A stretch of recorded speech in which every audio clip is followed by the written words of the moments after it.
In July last year, the Constitutional Court declared the AARTO Act constitutional and valid. Now, it will be implemented in just a few months. It will see a new demerit system which will penalize errant drivers. To raise awareness of the changes, MasterDrive will be hosting a webinar this month. I'm joined now by its MD, Eugene Herbert, to tell us more. Mr. Herbert, good morning to you. Thank you for joining us on ENCA this morning. I remember when talks started about AARTO, there were a lot of complaints, a lot of concerns. We're now at the point, as I just said, where it will be implemented. Do you still have concerns about some of the implications? About the positive aspect of it, if I may, for a moment. The intention of AARTO is really a good one in that it should cut down our road carnage, which with us losing 14,000, 16,000 people a year to road fatalities, it's important that we do something about it. Of course, in its infancy, I think it was somewhat utopian. There was aspects of it which were punitive. But in its latest version, and I'll just walk you through some of the highlights so that viewers can see that it's not all bad news. The fact is that it's due for implementation, as you indicated, very soon. If you had a look at the RTIA website, that's the implementation agency, they said February. However, we're in February and it's not likely that it's going to happen because it's got to be, the proclamation has still got to be signed into effect by the president. But there's talk of possibly July that this is going to happen. But if I can talk about the good news for a moment, in its original form, companies were going to be punished and they were very punitive. It's now focused more directly at the drivers. And of course, as you indicated correctly, there will be fines and demerit points.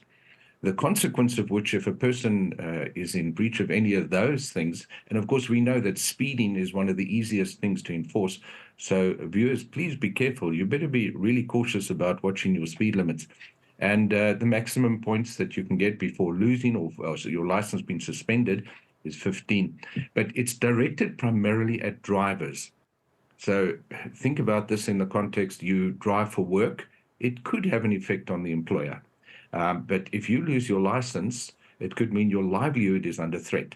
So it's really important that right now, before its actual implementation, even though Gauteng, which is Joburg and Pretoria, have been under a test phase for a period of years, we have to get used to obeying the rules of the road. You sound very positive, and I'm liking that you started on the positive note this morning. With that in mind, I would like to know whether you have confidence in our traffic department's ability to facilitate, especially this demerit system. Do you not think it... corruption will come into play again? I didn't want to say it, but don't you think corruption will come into play again? I'd like to keep that positive tone of yours, though. Okay, so let's frame it this way. I've posed that question to one of the advocates at RTIA on occasion, because remember, they're the implementation agency, and he said, well, that's law enforcement's problem. Now, I care to look at it as something that is a challenge rather. Yes, we know there are those who are out on the road that want lunch money or cool drink money, etc. And of course, it's going to be a big temptation if one was on the verge of having a license suspended to contribute toward that, not just a lunch, but the sort of a festival that that particular person would enjoy. We have to, and you know, South Africa, if the traffic or officials are not around, they tend to do silly things, speed and drink and drive and things like that. So part of what our message is, start building an ethical approach to driving. Don't see the speed limit or the speed limit over there as the target speed. Look at it as something that's been implemented for your and my road safety. And just thinking about the number of fatalities, pedestrians. If a person is drinking and driving, there's no excuse for anybody saying, I've just had one beer. The consequences should be really serious. But as has been proved in other parts of the world, a deterrent to speed is not fining and losing a license, but it's law enforcement presence. You know, even to the point where in Canada at one stage they had effigies of a traffic officer on the side of the road. And that was instrumental in getting people to slow down. Of course, there were a few of those with bullet holes in it, but let's not talk about that. So when we look at what we can do, and particularly at a corporate level, and parents who are instrumental in creating good driving habits in their children, let's advocate the fact that if we obey the rules of the road, we will not be confronted with the temptation or somebody asking for cool drink or lunch money. So there is a positive side, but it's a fundamental approach to our behavior as drivers and how we engage with other road users. Mr. Herbert, you touched on it earlier. Let's talk about the impact that this will have on the transport industry. You know what? In the transport operators who are conducting good business, and there are many of them. Believe me, we saw that during COVID with the lockdown. That was the backbone of our industry, and those individuals and companies are to be lauded. They have a pretty stringent system in place to ensure that their drivers are in control. They have telematics devices. They have all sorts of other things that monitor the driver behavior. And therefore, the likelihood of a driver in one of these reputable companies being responsible for losing their license under those circumstances is highly unlikely, in my opinion. However, we must remember that those self-same drivers drive probably their own vehicles.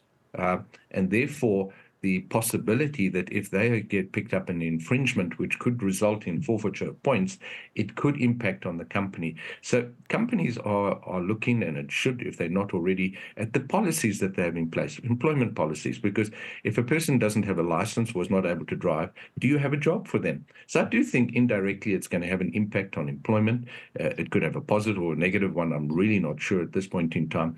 But if we see those road users as being responsible, there's systems in place, there's voluntary compliance systems such as RTMS. These individuals and organizations set a good example, and if they fall under the umbrella of an organization such as the Road Freight Association, I think our transport sector, in terms of the good companies, are going to function and cope quite well. Now, you said right at the beginning, very importantly, that all of this is about saving lives at the end of the day to make sure that we are safe on the roads.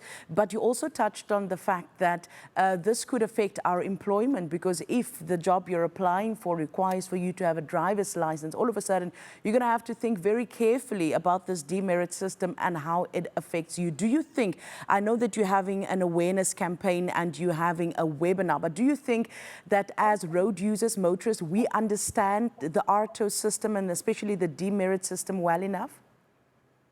Well, in all probability not. But bearing in mind that Gauteng, Joburg, and Pretoria have been testing the system for 2-3 years already, in its implementation, and I'm not trying to cover over any of the cracks in the system because there are, it will be phased in over a period of time.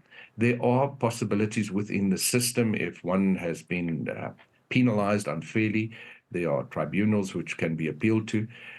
I see on the screen there's some of the penalties over there. There is an incentive for one to behave oneself. The area that I'm probably most concerned about is the fact that given South Africa's history with regard to not obeying the laws, distracted while driving, the use of the phone, and I'm sure you've seen it, notwithstanding the fact that people have Bluetooth, they've got this device next to their ear. And that contributes, I'm told, one reputable insurance company, up to 96% of crashes, 60% of crashes, and as a result, it's going to require familiarization at multiple levels, not just the system being there and says you will be penalized if you disobey the rules of the road. We trust that there will be greater educational programs by the authorities. We as an organization are choosing to do it because of our customers. We believe that they should be safe on the roads. We support NPOs that advocate road safety for children, our most vulnerable road users.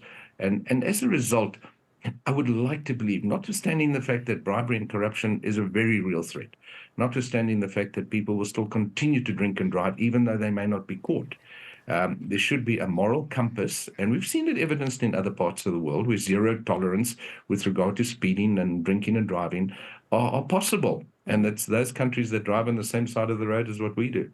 Yeah, well, Mr. Herbert, thank you so much for your time this morning. Very sad that we have to be incentivized to, as you call it, behave ourselves. Thank you for helping to educate us this morning. That was Eugene Herbert, Managing Director at MasterDrive.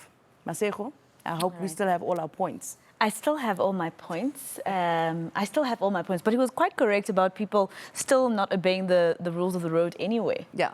We've got that thing in South Africa about us. Perhaps this will help. Perhaps this will help at the end of the day, The because intention. we want to save lives. We don't want to have to sit here and read the death toll from